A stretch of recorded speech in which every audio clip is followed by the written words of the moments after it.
even my colleagues, which I was working the closest with, you know, Yeah. they were talking shit. I found out that they were talking shit to me about me behind my back to the manager, housekeeping manager. Really? You know, oh, you can't make it, and this or the other, like the first month. When you had no idea. Yeah, I didn't know. Whoa. I was like, man, what's your problem, you know? And then I spoke with this girl, and she said, yeah, I thought you were trying in here, you studied and everything, and you're trying to take my job as an assistant manager, you know? I said, So she was actually just afraid. yeah, because she was like almost she was the night shift leader, let's say, Yeah. you know? Yeah, and she was like talking shit. It's like there's that saying. It's like your perspective of me is a reflection of you, right? And it's kind of sad that someone like this lady bullshitting about you, backstabbing you, talking shit. She's saying all of that shit because she's afraid that she thought that you were better than her. Because maybe this is just an assumption or an example, but maybe she thought, oh fuck, he's a threat to me, so I need to somehow play some dirty tactics.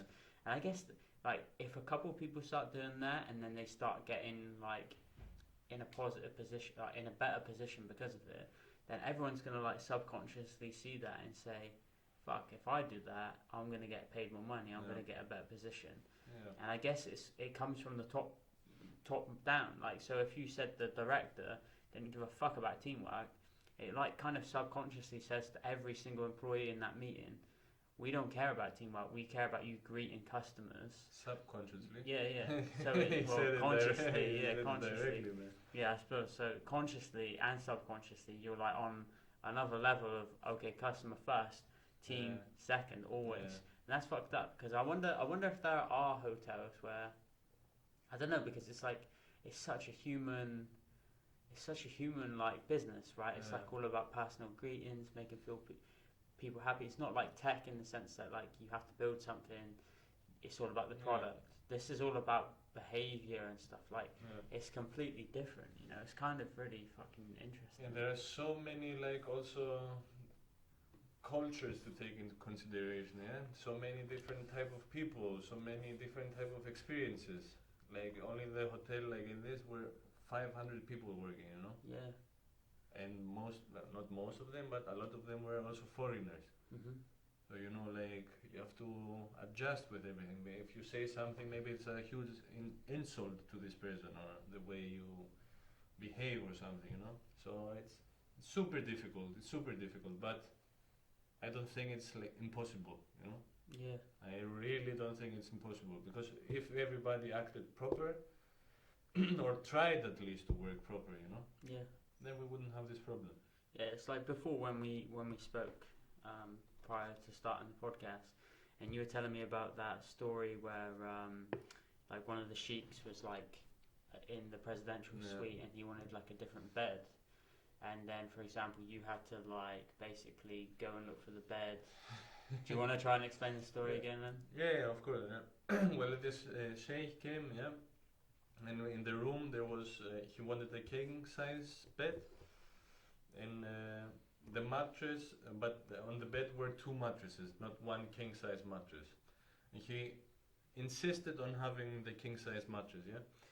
So front office girl calls me. She said, you need to bring the king size mattress directly in this room. I said, it's only me, a girl, and another guy, and how should we do it? You know, I need to stay in the office, phone calls, manage this, that, the other. I don't care, he pays so much money, you have to find a solution. Okay, what should I say? Like, you know, I cannot also say no. You can't say go fuck yourself to the sheikh. Well, I guess you could, but then you get in so much trouble, right? Exactly. The next day I would have like a shitstorm and who knows what would happen, you know? And I was still thinking, you know, like, okay, this is where I work, I need to behave accordingly, you know? Mm-hmm. If you want it or not, I cannot just come in and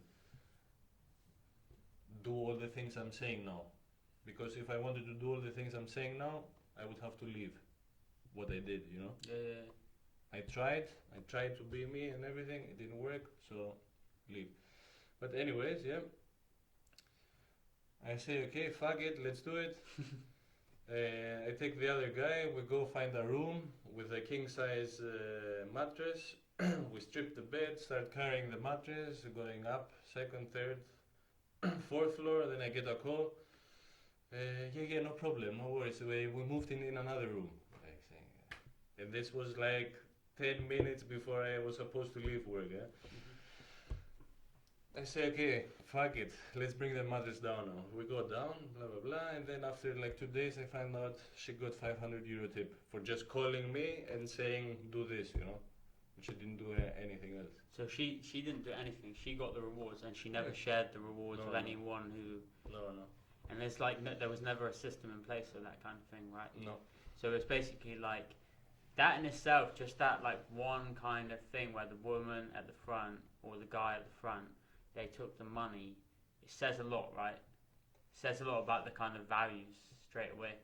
Yeah. Everyone's, it's like a dog eat dog world. It's like Yeah. she didn't really do anything, but because she was the face, like maybe the Sheikh guy or Sheikh, he thought, like she did everything, but he didn't see what was going on in the background, right? Yeah. It's almost like there's no kind of empathetic values based around like the moving parts of the company. Exactly. And it's kind of a bit, what the fuck, you know? So guys, every time you go in a hotel, Yeah. leave 10 euros on the bed for the cleaning people, yeah? Well, they're going to be the first ones to come in to... Hopefully, Yeah, except unless if there's you some have- asshole supervisors.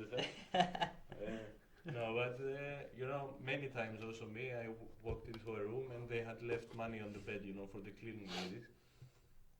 And I knew the cleaning ladies, you know, like there was this woman from Africa with 3 children, moved here in Germany, her husband died, rest in peace, I hope she's okay, she was also super nice. And I know she gets destroyed at this work, you know, like working so hard, you know, cleaning rooms is a hard thing, you know, you have to carry everything, go back here, this, that, the other. And the supervisors were all, let's say, I don't know, they didn't clean a glass well, you know, it still had a spot. They called the cleaning lady back to come and clean it, you know. And I was like, what is this behavior, you know, she's getting destroyed all day running around. So they would like call up to say, No, look, they the would go glass in is the room on. and say, what the fuck is this? Why didn't you clean the room? The glass and this and the other, and here was a hair also, what is that? And I'm like, guys, what's wrong with you, you know, this type and that. Other people would take the money that they found or this. I would also always go to them, here, take the money, you know, I found it in this room, you've been cleaning it for a week, and this and the other, you know. Yeah. But the others, no. Put you down, feel better about themselves or something, I don't know. But that's a major weakness, right, in itself. It's like when someone does that, it's a clear indication that they have some kind of egotistical problem, or they have some kind of problem whereby, you know, not egotistical problem, but it's like some kind of problem with their self-worth or their self-awareness, you know. So they try to put others down to make themselves feel good about themselves, but internally they know they kind of do it. They know that's why they're unhappy. Like I always think that if you're a really happy person, you'll never say bad shit about people because you're so internally happy with yourself. You don't need to externally talk shit. And that's what I think you find. It's like people reflect their inner problems onto other people because it makes them feel good.